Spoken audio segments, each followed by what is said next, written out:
Assalaamu Alaikum. This is your brother Majed Mahmoud recording for the daily reminder. Brothers and sisters, I'm very excited about the series Dua Revival, and I hope you're enjoying every moment of it. Coming in with our second episode with information that is so crucial that every single Muslim should be aware of. What is that information? I will tell you that through a story.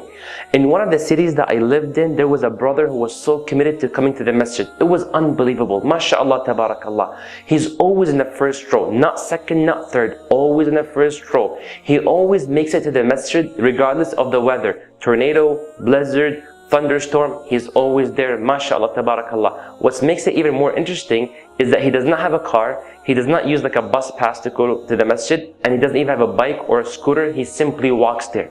Now, after some time, we noticed that brother stopped coming to the masjid, and I realized that brother must perhaps be very, very sick. So I immediately went to his house to go and see him and check on him as a brother. This is the duty of a brother over a brother. So I knocked on his house and he opened the door, and I was happy to see him standing nice and healthy. And I said, Assalaamu Alaikum. And he said, what the F do you want? He cursed a big word, and I was really shocked. Why would you behave like that? You should supposed to be, you say, Wa Alaikum Assalam. But the brother said, what do you want? I'm like, I came to check on you, see everything is fine with you, because I haven't seen you in the message for a few days. He's like, you know what? I'm nice and healthy, right? Okay, good for you. Now move on in life. Move, Majed. Then I'm like, subhanAllah, but brother, what happened? Like, how can I help? You know, you don't look like you're in the best shape. What's going on? Anything that hurt you, maybe can support you. He's like, whatever, man. I'm like, please. He's like, okay, come, let me tell you what happened. So he takes me to the basement, to the lower level of his house, and he starts explaining. He's like, for the past 6 months, I've been going to the masjid, praying first row in every salah possible. No matter what the weather is like, thunderstorm, blizzard, tornado, I'm always there. I got no car, no bike, no scooter. I simply walk all the way to the masjid. For 6 months, I've been making dua to Allah, all kinds of dua. Not a single one of them has been responded to by Allah. Why shall I worship Him after all that work?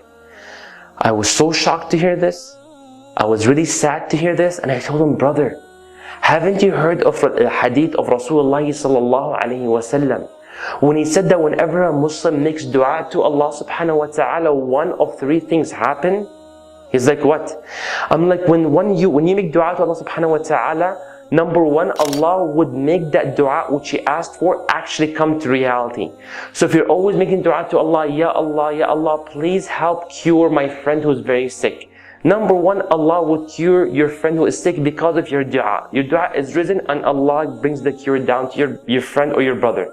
If Allah doesn't do number 1 to you, then number 2, what Allah would do, Allah will not accept your dua in terms of curing your friend. But number 2, Allah will lift the hardship that was about to fall upon you. But because of your dua, Allah lifts that hardship. Number 3, if Allah doesn't give you number 1 or 2, then number 3, Allah will save the reward of the dua. And Allah subhanahu wa ta'ala will allow you to taste the sweetness of the dua when? On Yawm al-Qiyamah, when you see all these du'as that were not accepted in dunya, transformed into hasanat on Yawm al-Qiyamah. When the Prophet, brothers and sisters, when the Prophet said this to the Sahaba, you know how the Sahaba felt? They were like thinking, and they were so amazed by this, and he said, إِذَا نُكْثِرْ, then we will never stop making dua. It's a win-win-win situation. What do you think Muhammad sallallahu alaihi wasallam said? And don't forget, this is sallallahu alaihi wasallam. Did he say, oh Sahaba, don't exaggerate, don't ask Allah too many things? No. The Prophet said, Allahu Akbar. Allah will continue to give. Allah will continue to respond. Allah will always give you whatever is best for you whenever you ask Him.